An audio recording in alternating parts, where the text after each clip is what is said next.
नमस्कार फ्रेंड्स, स्वागत है आपका अपने यूट्यूब चैनल में। आज हम धनु राशि पर चर्चा करेंगे और इस चर्चा का मुख्य आधार या जो इस समय आपके जीवन में एक बड़ा परिवर्तन आने वाला है, उसके मुख्य बिंदु को समझते हैं कि वो क्यों आपके जीवन में बदलाव आएगा और इससे पहले आप किस विकट परिस्थिति में उसकी भी थोड़ी सी जानकारी हम हासिल करते हैं। देखिए, जो आपके राशि स्वामी बृहस्पति महाराज हैं, वर्तमान समय में शनि के साथ पूर्ण रूप से जो है वो गठबंधन करके बैठे हैं, युति करके बैठे हैं। इसका दो तरह से है। एक तो शनि महाराज पर बृहस्पति महाराज की दृष्टि है।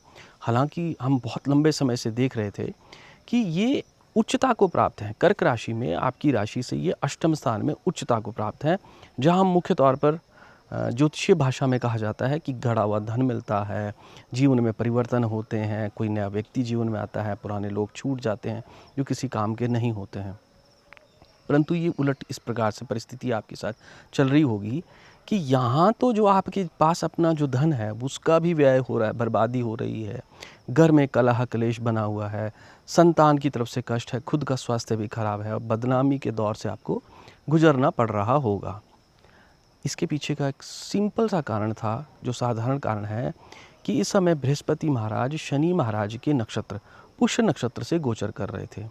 कर्क राशि में यही एक नुकसान रहता है कि जहाँ बृहस्पति महाराज उच्चता को हैं प्राप्त करते हैं, परंतु जब तक ये शनि के नक्षत्र में रहते हैं तो उस समय हमें जो परीक्षा हमारी लेते हैं वो हमारे धैर्य की लेते हैं, वो हमारे परसीवियरेंस की रहते हैं, वो हमारे जो है हमारे अंदर कितना पेशेंस है, कितने संयम के साथ और कितने धैर्य के साथ, कितने हम अपनी जो लक्ष्य के प्रति कितना निर्धारण करके आगे बढ़ रहे हैं, उसको टेस्ट करते हैं। उसकी परीक्षा का ये समय होता है जब शनि महाराज के इस नक्षत्र से ये गोचर करते हैं। और इसी परिस्थिति में अब ये 18 अगस्त से इस नक्षत्र से बाहर आ जाएंगे और गंडमूल नक्षत्र, जो बुध महाराज का नक्षत्र है, अश्लेषा नक्षत्र, उसमें गोचर करेंगे। अब देखिए, समझिए, गंडमूल नक्षत्र जो भी केतु का नक्षत्र कोई आएगा, अश्विनी मघा मूला, और जो बुध के नक्षत्र होंगे जैसे कि अश्लेषा है, उसके पश्चात जो हमारे पास धनिष्ठ ज्येष्ठा नक्षत्र आ गया, हमारे पास रेवती नक्षत्र आ गया, ये बुध के नक्षत्र हैं। तो इन नक्षत्रों में भी जो होता है, गंडमूल परिस्थिति में व्यक्ति के जीवन में एक बदलाव आता है, क्योंकि ये जल तत्व से अग्नि तत्व की ओर बढ़ते हैं। दूसरा, अश्लेषा नक्षत्र अपने आप में ही एक ऐसा नक्षत्र है जो सर्प की समान है। स्नेक से अश्लेषा मतलब जो स्नेक है, सर्प है, उससे इसको देखा जाता है। तो उसके दो मायने हैं। पहले मायने में सर्पों का संबंध हमेशा हमारी पौराणिक कथाओं में, गाथाओं में एक धन को लेकर के, एक कोष को लेकर के, खजाने की रक्षा के रूप में जो है वो सर्प वहाँ बैठे होंगे। आपने देखा होगा कि जो हमारे ज़मीन भूगर्भ में जो खजाने छुपे हैं, अशर्फियाँ हैं, जब भी ऐसा दिखाया जाता है वहाँ एक सर्प जरूर होगा। पद्मनाभम टेम्पल में भी आपने देखा इस प्रकार की चीज़ें। उसी के साथ साथ जो पृथ्वी का संतुलन है, जो बैलेंस है, शेषनाग पर कहा गया इस धरती को जो है वो उस पर ये टिकी हुई है। और वर्तमान समय में विष्णु महाराज जी योग निद्रा में जो है वो जो पाताल लोक गए हैं, वहाँ पर शेषनाग पर ही वो शैया पर जाके जो है वो विश्राम कर रहे हैं। तो कुल मिलाकर के, और सर्प का संबंध रहता है केंचुकी से, मतलब वो अपनी खाल छोड़ देता है। उसका सिंबॉलिक मतलब है कि जो जीवन की व्यर्थ चीज़ें होती हैं, जो फजूल होता है, जो बर्बाद होता है, उसको लेकर के सर्प अपने साथ नहीं चलते हैं, उसको शेड कर देते हैं, आगे बढ़ जाते हैं। तो उस आगे बढ़ने का मतलब हुआ परिवर्तन, उस आगे बढ़ने का मतलब हुआ जीवन में ट्रांसफॉर्मेशन, चेंजेस और बदलाव। और कौन से बदलाव? जो चीज़ें हमारे लिए व्यर्थ थी, जो फजूल थी, जिनकी हमें ज़रूरत नहीं थी, अगर वो हम लाद के रखे हुए अपने ऊपर, तो वो हमारे लिए एक प्रकार से नुकसान है। एक्स्ट्रा लगेज है, एक्स्ट्रा बैगेज है हमारी यात्राओं के दौरान, जो परेशानी देता है। तो पहला प्रभाव इस समय आपको जो मिलने वाला है, वो जीवन में एक बड़ा परिवर्तन है, जो बड़ा बदलाव है।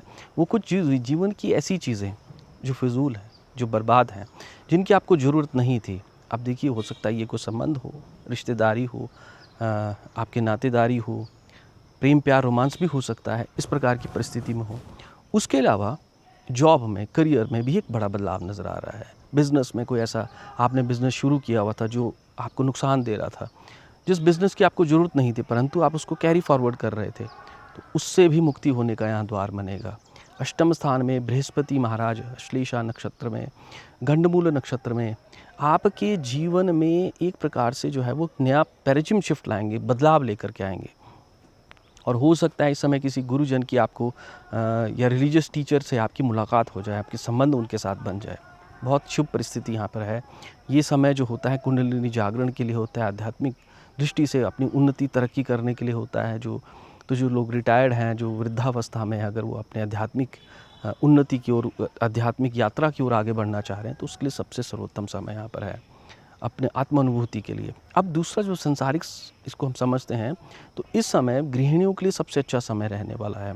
चतुर्थ स्थान पर जो आपके चंद्रमा से चतुर्थ स्थान में शनि महाराज विराजमान है, जिसको हम कहते हैं कि आपको जो है वो शनि का ढैया लगा हुआ है, मन अशांत है, व्याकुल है, डिप्रेशन है, एंग्जाइटी है, काम बन नहीं रहे हैं, नुकसान पे नुकसान हो रहे होंगे, मन में चिड़चिड़ापन है, बंधे हुए महसूस कर रहे हैं, काम हो नहीं रहा है। तो अब उससे बाहर निकलने का समय भी आ गया है। बृहस्पति महाराज की जब यहाँ उच्चता की दृष्टि गंडमूल नक्षत्र की होगी, तो शनि महाराज पर इस प्रकार से प्रहार करती हुई ये आगे बढ़ेगी कि जो वहाँ पर जितनी भी चीज़ें वो विखंडित हो जाएंगी। अब विखंडित शब्द का मतलब हुआ जो परेशानियाँ, दिक्कतें हैं वो समाप्त होगी। गृहिणियों के लिए सबसे अच्छा ये रहेगा कि घर का जो वास्तु है, जो घर के झगड़े हैं, बच्चों की वजह से परेशानियाँ, दिक्कतें हैं, वो सभी की सभी आपकी समाप्त होती हुई नजर आएंगी। बहुत अच्छा समय आपको संतान पक्ष से यहाँ मिलता हुआ नजर आएगा। उसी के साथ साथ विद्यार्थियों के लिए बहुत अच्छा है, एजुकेशन में अच्छे मार्क्स आएंगे, पढ़ाई में फोकस बनेगा और कुछ नया स्किल, कुछ नया सीखने का समय जो है वो धनु राशि के जातकों को मौका मिलेगा। धनु राशि के जातक इस समय यात्राओं के लिए बिल्कुल तैयार हो जाए। विस्थापन कहीं ना कहीं से आपका यहाँ पर नजर आ रहा है, और इस विस्थापन शब्द का मतलब है चेंजेस, ट्रांसफ़र हो सकती है, आपकी नई स्थान पर जाने का योग बन सकता है। और बृहस्पति महाराज की दृष्टि जो आपके 12वें भाव पर है, तो जो व्यर्थ के खर्चे हैं, फिजूल की धन की बर्बादी है, धन का नाश आपका हो रहा होगा, और कहीं ना कहीं जो आपको पर बदनामी, क्योंकि लॉस ऑफ रेपुटेशन भी 12वें भाव से ही देखा जाता है, तो उसमें अगर कोई आप ऐसे भाव से आप ग्रसित हैं, जूझ रहे हैं, तो उसमें भी आपको यहाँ से निकलने का मौका जो है वो इस समय बृहस्पति महाराज देंगे। तो जो आपके ऊपर कोई लांछन, बदनामी के दाग धब्बे लगे हैं, उससे भी आप दूर हो जाएंगे। फिर उस अन्य परिस्थिति में जब हम बृहस्पति महाराज की कृपा बुध के नक्षत्र के तौर पर देखने की कोशिश करेंगे, तो इस समय धनु राशि के जातक आप एक चीज़ नोट कीजिएगा कि ये आपके दशम स्थान कर्म क्षेत्र को भी एक्टिवेट कर रहा है, क्योंकि बुध का नक्षत्र है, बुध महाराज आपके दशम स्थान के। तो इसीलिए मैंने कहा कि जॉब में, करियर में भी आपके कोई बदलाव यहाँ पर नज़र आ रहा है। नया परिवर्तन जो है वो जॉब को लेकर के आप यहाँ पर प्राप्त करते हुए नज़र आएंगे। बिज़नेस करते हैं तो बिज़नेस में भी कोई बदलाव नज़र आएगा। और इसी समय पर जो संबंध विच्छेद हो गए थे, चाहे वो पार्टनरशिप की बात करूँ, चाहे पति पत्नी के संबंधों की बात करूँ, चाहे आपके साथ जो भी मिलने वाले लोग थे जो आपके साथ अच्छा व्यवहार नहीं कर रहे थे, तो वो होने वाला है। कोई नया रिलेशनशिप आपका बनने वाला है, किसी से मित्रता हो सकती है। और बुध का संबंध जो रहता है वो कम आयु खंड के व्यक्तियों से होता है, तो यंगर पीपल से आपकी मुलाकात हो, लोगों से आप मिले, इस प्रकार की परिस्थिति जो है वो धनु राशि के जातकों को वर्तमान गोचर में होने वाली है। तो बहुत शुभ गोचर है। 3 मुख्य बातों का आपने यहाँ पर ध्यान रखना है। अष्टम स्थान का व्यक्ति जो बृहस्पति होता है, जन्मकालीन जो होगा अगर, और उसमें मैलेफिक ग्रह होगा, तो ये कैंसरियस ग्रोथ देता है बॉडी में, मतलब सेल्स की जो होती है वो डिके नहीं होता है, तो कैंसर जैसा एक साध्य रोग अष्टम स्थान का बृहस्पति देता है। फैटी लीवर कर देता है, बड़ी संतान से कष्ट देता है, परंतु ये आपके लिए उच्चता को प्राप्त है, तो आपको तो इसके शुभ ही प्रभाव मिलेंगे। परंतु विष्णु जी की विशेष तौर पर आपको आराधना करनी चाहिए। और जो हमारे पास सतनाजा होता है, 7 प्रकार का जो अनाज है, वो कुष्ठ आश्रम में, अंध्र आश्रम में आपको वर्तमान समय में दान करना चाहिए। और विष्णु महाराज की कृपा प्राप्ति के लिए विष्णु सहस्त्र नाम का पाठ आप कीजिए, विष्णु के महामंत्रों का, गणेश अथर्व स्तोत्र का, क्योंकि बुध के नक्षत्र में गए हैं।